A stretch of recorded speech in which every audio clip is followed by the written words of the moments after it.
What if I told you that one of America's most infamous serial killers was once just a regular boy? Would you believe me? This is the chilling tale of Ted Bundy, a name that sends shivers down the spine of many, decades after his reign of terror. Born Theodore Robert Bundy in November 1946, he was raised in a deeply troubled household.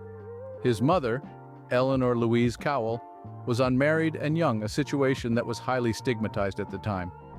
Bundy grew up thinking his grandparents were his parents and his mother his sister.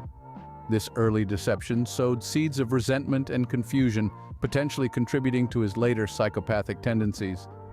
As a child, Bundy displayed unnerving interest in the macabre, often wandering around collecting animal skulls. He was also known to be a peeping Tom, spying on unsuspecting women. Indeed, Ted Bundy's childhood was far from ordinary, and it set the stage for the horrors that were to come. In his college years, Bundy seemed like just another ambitious student. But was he? Ted Bundy, full of charm and charisma, was a model student during his college years. He was an active participant in campus politics and even had a stint as an assistant to the governor. But beneath this veneer of normalcy lay a man wrestling with his darker impulses. It was during these formative years that Bundy became romantically involved with a woman named Diane Edwards. Diane, a sophisticated and independent woman, was everything Bundy aspired to be. She was his first love, but their relationship was far from perfect. Diane was often critical of Bundy, citing his lack of ambition and immaturity as major turnoffs. This criticism, coupled with Diane's decision to end their relationship, left a lasting impact on Bundy. Heartbroken and humiliated, Bundy vowed to change. He threw himself into his studies, eventually gaining admission to law school. But this wasn't enough for Bundy. He wanted to prove to Diane and to himself that he could be the man she wanted him to be. So, he began to reinvent himself, adopting the sophisticated persona that would later help him lure his victims. As Bundy's transformation continued, so did his fixation on Diane. He couldn't let her go. In fact, many of his later victims bore a striking resemblance to Diane, with long brown hair and an air of sophistication. Bundy was not just killing these women, he was symbolically destroying the woman who had rejected him. Bundy and Diane would rekindle their relationship years later, but by then, the seeds of Bundy's murderous rage had already been sown. Diane, unknowingly, had become the blueprint for his victims, setting the stage for a reign of terror that would shock the nation. The end of Bundy's relationship with Diane marked a turning point in his life, leading him down a dark and dangerous path. Imagine a monster unleashed, prowling the streets under the guise of a gentleman. That was Ted Bundy in the 70s. The beginning of Bundy's reign of terror is difficult to pin down precisely. Some reports suggest that his first attempt at abduction occurred as early as 1961, yet it wasn't until a decade later that he claimed his first life. Ted Bundy, however, was not your average killer. He was a master of manipulation, using his charm and good looks to lure unsuspecting women into his trap. His victims were not chosen at random. They all bore a striking resemblance to his college sweetheart, Diane Edwards, who had broken his heart by ending their relationship. These women all had long, brown hair, just like Diane. It seemed Bundy was attempting to recreate his lost love, only to destroy it over and over again. Bundy's method was as calculated as it was cruel. He would often feign injury or disability, exploiting the kindness of his victims to lure them into his modified 1968 VW Beetle. This car, stripped of its passenger seat and door, became a mobile prison. Once inside, there was no escape. His victims were overpowered and subdued, helpless against the horrifying fate that awaited them. As his killing spree continued, Bundy's confidence grew. He was careful, leaving little evidence behind, and his charming demeanor deflected any suspicion. But with each new victim, his methods became more brutal, more ruthless. The monster inside him was growing, feeding off the fear and pain of his victims. The official count of Bundy's victims stands at 30, but the real number could be much higher. Bundy himself hinted at this, but never provided the full details. Some believe he could have claimed the lives of over 80 women, a chilling thought that serves as a stark reminder of the dark depths of Bundy's depravity. With each victim, Bundy's confidence grew, and so did his ruthlessness. This was just the beginning of Ted Bundy's notorious murder spree, a dark chapter in American history that would continue to unfold with chilling precision. It's said that every criminal leaves a signature. Bundy's was more chilling than most. As Ted Bundy continued his horrific spree, a distinctive pattern began to emerge. His victims, all young women, shared similar physical attributes. They had long brown hair, much like his college sweetheart Diane Edwards, an eerie echo of a previous relationship, a haunting reminder of a love lost. But there was more to Bundy's pattern than the physical appearance of his victims. He had a modus operandi, a way of operating that was as cunning as it was terrifying. He would feign injury, often wearing a cast, to prey on the kindness of unsuspecting women. In the summer of 1974, when bodies started appearing around Seattle, witnesses at Lake Sammamish Park reported seeing a man with a cast seeking help with his car. The car itself was part of Bundy's pattern. A modified 1968 Volkswagen Beetle with no door on the passenger side and the front passenger seat removed. A chillingly efficient setup, designed to overpower and trap his victims with no possibility of escape. And then there was his charm. Bundy was not your stereotypical monster lurking in the shadows. No, he was charismatic, attractive, the kind of man who could easily win your trust. This made his crimes all the more shocking, and his victims all the more unsuspecting. A recent survey showed that many young people, unaware of his true identity, chose him over other men based solely on his looks. As the death toll rose, so too did police interest in the strange man with the cast and the modified car. The pieces of the puzzle were starting to fall into place. Bundy's pattern was becoming clear, and with it, the net began to tighten.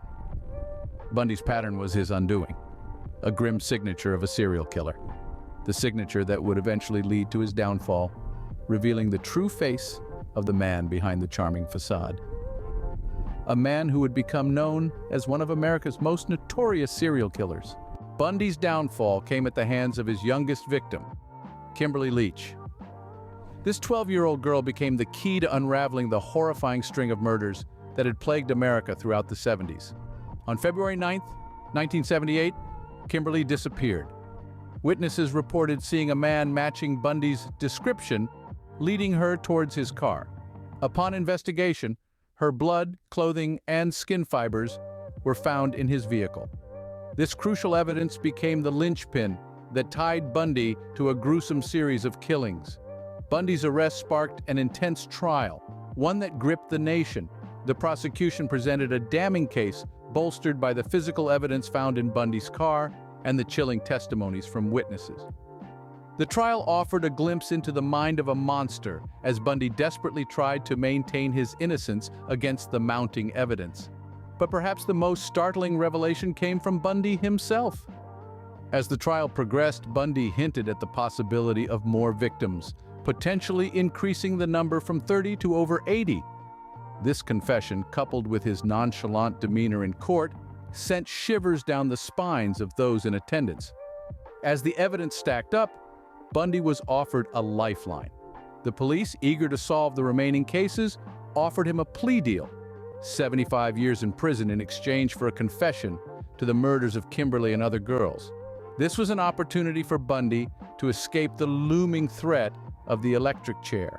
But Bundy's arrogance was his downfall. He refused to admit guilt, maintaining his innocence even in the face of overwhelming evidence. His stubbornness extinguished his chance at life, sealing his fate. The jury found him guilty and he was sentenced to death. Bundy could have escaped the electric chair, but his arrogance cost him his life. His refusal to confess not only cost him his life, but it also left countless families without closure. The legacy of Ted Bundy is a chilling reminder of the darkness that can lurk behind the most charming of facades. Even in the midst of chaos, love can bloom in the most unexpected places. Among the dark and twisted tales that surround the life of Ted Bundy, there was a peculiar love story that played out in the most unusual setting: a courtroom. A woman named Carol Ann Boone, who worked with Bundy at the Washington State Department of the Emergency Services, found herself drawn to the man who was on trial for the most heinous of crimes.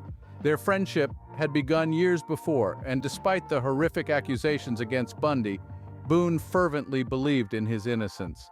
As the courtroom proceedings advanced, so did their relationship. Bundy, ever the manipulator, knew how to charm, and Boone was no exception to his charm offensive. But it wasn't just a mere love affair. In a surprising twist, during the course of the trial, Bundy proposed to Boone while she was on the witness stand testifying on his behalf, and she said yes. It was a strange spectacle as Bundy, acting as his own attorney, essentially married himself to Boone. A bizarre event that added an unexpected romantic subplot to a gruesome murder trial. Their love story didn't stop at the courthouse steps. Boone became pregnant while Bundy was on death row, a fact that only deepened the mystery of their relationship. The birth of their daughter just over a year after Bundy's death sentence was yet another twist in this unusual saga. Boone stood by Bundy until the very end, even when he finally confessed to his crimes. It was only then, confronted with the undeniable reality of Bundy's monstrous deeds, that Boone chose to distance herself and their daughter from Bundy's tainted legacy. Their love story was as bizarre as it was tragic, a testament to Bundy's manipulative abilities. It serves as a stark reminder of how even the most charming individuals can harbor dark secrets, and how easily those secrets can be hidden behind a mask of charisma and apparent normalcy. Bundy was not only a serial killer, but also a man who believed he could outsmart the law. Theodore Bundy, a name synonymous with chilling tales of serial killings, stood in court, not as a defendant but as his own attorney. Yes, you heard it right. Bundy was not a licensed lawyer, but he had studied law and he was confident enough in his understanding of the legal system to represent himself in his trial. His audacious decision stemmed from his belief that his lawyers were unfit to defend him. He felt they had already decided that he was guilty and therefore wouldn't put up a strong enough defense.